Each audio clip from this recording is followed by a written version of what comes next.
Hi and welcome to our webinar.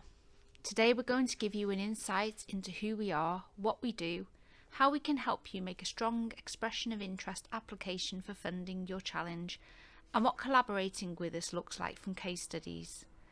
Your mics and cameras are turned off. Please could I ask if you have any questions to just pop them in the Q&A throughout the presentation, and we'll be happy to answer them at the end.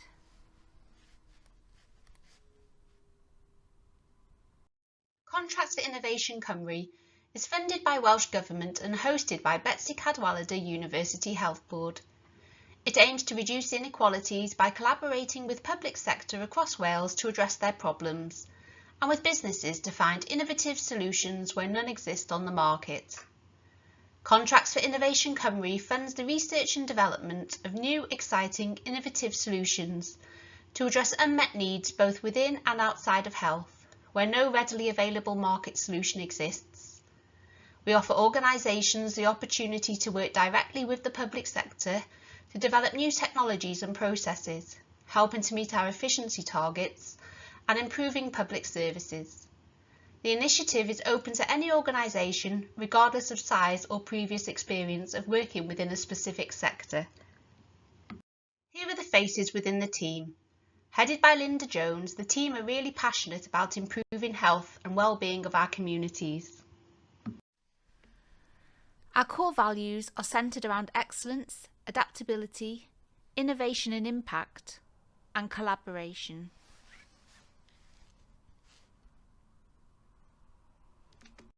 We provide many services. We proactively research and identify unmet needs within health, helping public sector stakeholders to resolve them. We are now pleased to be able to also support resolving unmet needs for stakeholders outside of health. When running a project, our collaborators will be provided with expert help, guidance and support. This takes on many forms, from project and benefit management, piloting innovations in a real-life environment, and business case support. We provide accredited courses at a discounted rate, and we actively seek funding, notifying interested parties of any opportunities. Contracts for Innovation Cymru has been recognised as a best practice provider, and as such we are pleased to be able to provide a mentoring programme. We work with public bodies and charities to help them identify their unmet needs, and with funding from Welsh Government invite businesses that can provide innovative solutions to collaborate with us. This exciting partnership would not only potentially solve the problem in question, but can also help boost the economy and could potentially help solve problems faced in other sectors across UK or potentially worldwide. Contracts for Innovation is a tool that falls under pre-commercial procurement rules. The rules assist public sector procurement needs where products do not exist through supporting the development of a product or service that will be used for public purposes. There are many benefits to running a Contracts for Innovation project. You could argue possibly the most important being improving the unmet needs of the public. Other benefits include it being funded. Public sector bodies don't have money for innovation, and having funds enables you to make a difference to areas you've not been able to focus on. Some of our projects have been 100% funded and other part funded, but we'd encourage that you do not let that put you off. In some cases it's possible to obtain additional funding from various avenues. The process gives you the opportunity to work with innovative companies with the goal to deliver a solution to the problems you are facing, and that's fit for purpose and agile. Such solutions would have the potential to improve the efficiency, effectiveness and quality of the service that you provide. Wales faces many challenges to improve the health and well-being of its citizens, and to give current and future generations a good quality of life. To do this, we need to find new, efficient, effective and innovative ways to deliver services. A Healthier Wales, Wellbeing of Future Generations Act and Prosperity for All have key themes running through them. They encourage organisations to work together through collaboration to make Wales healthier, prosperous, resilient, innovative, united and connected. The aims of a Healthier Wales strategy not only looks at improving health and social care services, but by providing a higher value health and social care through rapid improvement and innovation. The Wellbeing of Future Generations Act encourages public sector organisations to think about longer term, to improve social, economic, environmental and cultural wellbeing of Wales, This Act aims to help create a Wales we all want to live in, and to make sure public sector organisations are working towards the same vision to meet the 7 wellbeing goals, including a prosperous Wales, a healthier Wales and a resilient Wales. Likewise, the Prosperity for All objective is helping to support everyone to live healthy, prosperous and rewarding lives by working together to improve the health and well-being for all and making significant steps in moving from treatment to prevention. Contracts for Innovation supports the delivery of this, not only by encouraging innovation, collaboration and health improvement, but by growing the economy and reducing inequalities. The typical process is shown on this slide. Initially, public sector bodies, charities and third sector organisations are invited to submit an expression of interest to apply for funding a solution to the problem that they are facing. Following the deadline, an evaluation panel will meet to review the submissions, and those successful will be asked to complete a further bid application, which would require more detail about the issue they face. Again, the panel will review these and feedback will be given. The successful leads will then work with Contracts for Innovation Cymru to launch the challenge and to organise a supplier day. This is an event where the challenge is laid out clearly, highlighting what would be required and desired from any potential solution. Suppliers are then invited to submit an application detailing their solution. Following due diligence, suppliers are invited to present their idea to panel, and those deemed most feasible will go through to stage 1, the feasibility stage. Up to 10 suppliers can be invited to progress, however this is normally about 5. Typically stage 1 lasts 3 to 4 months. After this time, the suppliers return to the evaluation panel meeting where 2 suppliers are chosen to take their solution further to stage 2, the demonstration stage. This will typically last 12 months, where the technology will be tested in a live environment, and if successful, a solution may be commercialised and offered to the public bodies through the procurement process. In some cases, we run a third stage where nearer to market products are demonstrated more widely across various locations.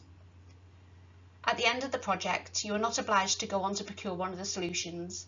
However, there are many different routes to take if you want to. You may wish to talk to the procurement professionals in your organisation. Alternatively, we would be happy to discuss any queries you have. This is a typical process when working on one of our projects. However, we've learnt that in some cases we need to flex and be more agile to the needs of our problem owners, which led us to a rapid project, the first of its kind to respond to COVID-19 challenges. This had a 6-week turnaround, and this again is something we'd be happy to discuss if your problem falls under the category of needing rapid deployment of a solution.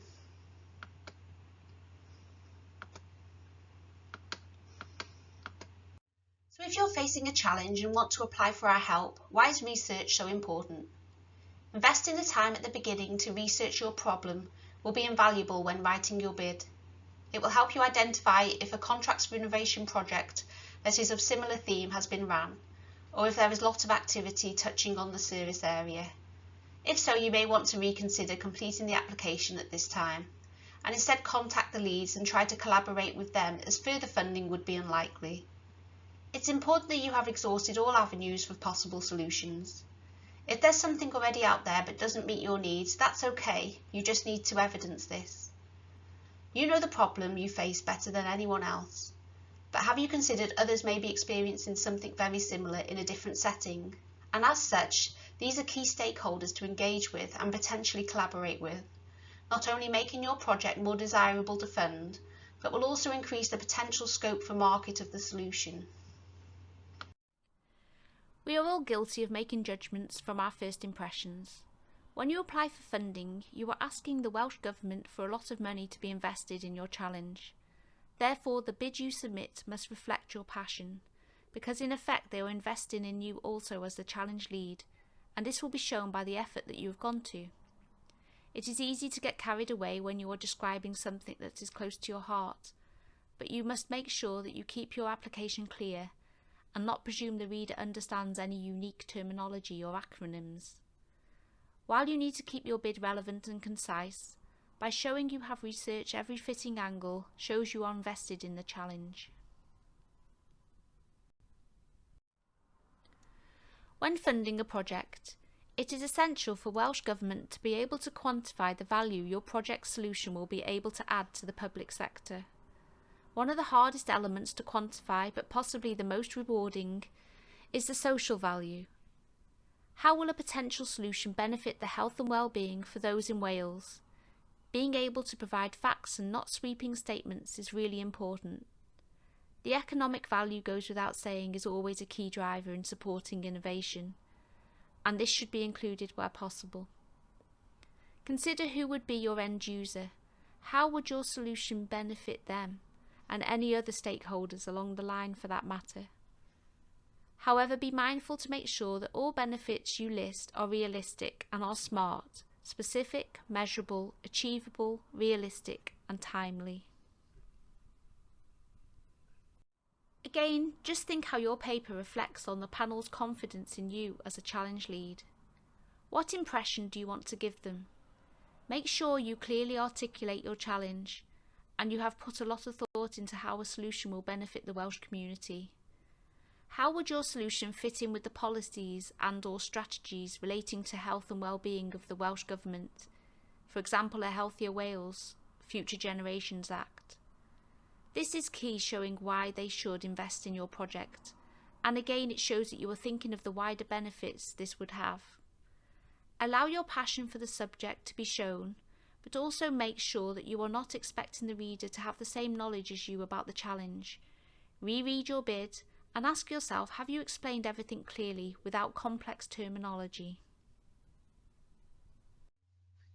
A good bid would be clearly articulated, would grab the reader and show the passion of the challenge lead. However, it must also remain relevant, concise, and express the problem clearly to the reader, not to leave them with questions or confusion. Make sure statements are backed up. If possible, include facts and/or figures. Use Harvard referencing. What is the scope and scale of the potential solution? Again, it must not be so fixed or too vast. Consider who the users of such a solution may be. It may have the potential to benefit several areas as a result. A strong application would show that you'd taken the time to consider the potential market for a solution. And again, this goes back to putting in the time to do research. When working on your bid, it is important that you are organised and manage your time well, especially as you'll probably be juggling your day job around a submission. It's a good idea to have a plan. If you're working with a team, assign the various roles. Distribute the various areas to research and meet regularly in the run-up to the submission date. Make sure you give yourself enough time to allow for senior sign-off. This can be tricky with impending deadlines and competing priorities of both you and your manager, but you must allow them time to read your bid thoroughly and make any amendments. It's always good practice to ask a critical friend to review your application. This will be someone who is not closely linked to the problem. Therefore, if they have any questions about what they read, there is a good chance panel members reviewing the bid would also have the same questions. Again, time allowance for this needs to be factored into your plan. Our team would be more than happy to help you with this and review your paper. Finally, try to make sure you give yourself enough time to submit the application. You may have an issue with your software or access to emails, so giving yourself enough time to allow for any issues, make sure that we can help you resolve these prior to the deadline.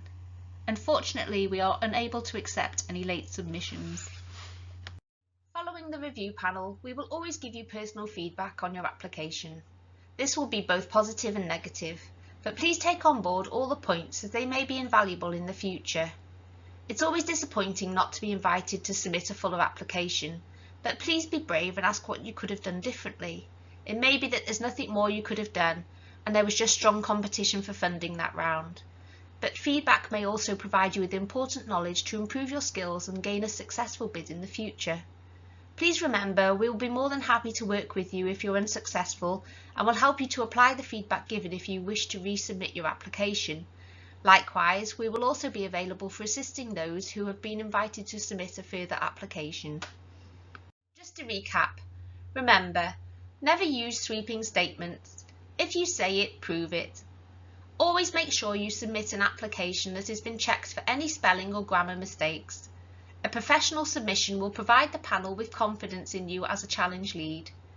Be courteous and contact all your key stakeholders prior to listing them as collaborators. Their involvement in the project could vary widely, but it is important to have them on board, as they would be able to offer ideas and opinions you hadn't thought of. Contracts for Innovation Cymru is about innovation, so it is important that you never had a predetermined solution in mind, or a supplier that you're hoping to work with. Be open-minded. And finally, we're here to support you throughout your journey, and we offer a wide range of services, providing sessions like this. One-to-one sessions is just one element. But if you have any questions or need support or guidance, we'd be more than happy to help you. No question is a silly question. We're now going to talk through each aspect of the expressions of interest form. Our team has a lot of experience in writing successful bids, and hopefully we'll be able to guide you in submitting a strong application. The title may sound an obviously easy thing to complete, but our tips are always keep it clear, make sure it draws the reader's attention and allows the reader to gather the general direction of the problem you're facing. If you can think of something catchy, that is always an advantage, as a panel will remember it, but again keep it relevant. We would advise you to keep it concise. If it's too wordy, it may be confusing for the reader. For example, a previous project was entitled Acute Solution to an Acute Anxiety in Dementia. This project aimed to reduce the anxiety faced by people with dementia when having to travel to healthcare settings by making their navigation to their appointment as smooth as possible. So whilst you can see the title they used is catchy and makes you want to read more, it is still very relevant. This is where you get the opportunity to paint the picture of the problem you're facing. It's important to let the panel know how this fits in culturally, on a local level, but also on a wider scale. Does your problem align with a policy, for example, a healthier Wales? You'll be clearly passionate about the issue you face, as it affects you and prevents you from carrying out your role to the standard you would want to. So allow that to come through in your writing. It's important that the reader realises the impact it has not only on you, your team, but also the people in Wales. As you only have 500 words in this section, you must make sure that you are to the point, but also allow room to back statements up with any facts or figures that you have access to. Again, you only have 250 words in this section, but these can be bulleted points if you find this works in getting across all the issues and criteria. Don't restrict yourself by thinking, is a solution possible? If this is something that you would like addressed, list it. You'd be surprised by the innovative ideas businesses have come up with, so this should almost be a wish list where your problem is concerned. What would your successful outcome be? This can be blue sky thinking. In an ideal world, what would your solution provide? However, it is important not to have a solution already in mind. Think about who could be the end users for such a solution. It may have the potential to benefit many more while solving your issue. The aim of the Clinical Coding Challenge was to find innovative ways to code patients' clinical episodes within a hospital setting, whilst meeting government targets and reducing the pressures on clinical coding staff. As you can see, this was very broad and enabled the freedom for businesses to consider an innovative solution. The technology developed had the capacity to code all simple, common episodes, freeing the staff to concentrate on those more complicated cases. This system was able to code the episodes 150 times quicker than doing it manually, not only boosting staff morale, but enabling them to meet important targets. It's important that you are not fixed on a solution that you want or need. A business may be able to come up with a solution that addresses your problem in such a way you never thought possible. This is why it's important to be open-minded and to give them a chance to show us what they can do. It's also essential that you're not already in talks with the business that you wish to provide the solution. We take fairness and transparency very seriously. It's also important to be clear about what you want to achieve. The panel members do not have the opportunity to ask applicants questions, so you must make sure they do not have any confusion around any aspect of your submission. An example of a past project was to free up nursing time to be able to spend it where it is most valuable, with the patient. The challenge lead had no idea of the direction the solution would look at to do this. but agreed that if they could free up 10% of their time, it would help them to deliver a better and safer service. Again, they kept their challenge SMART: specific, measurable, achievable, realistic, and timely.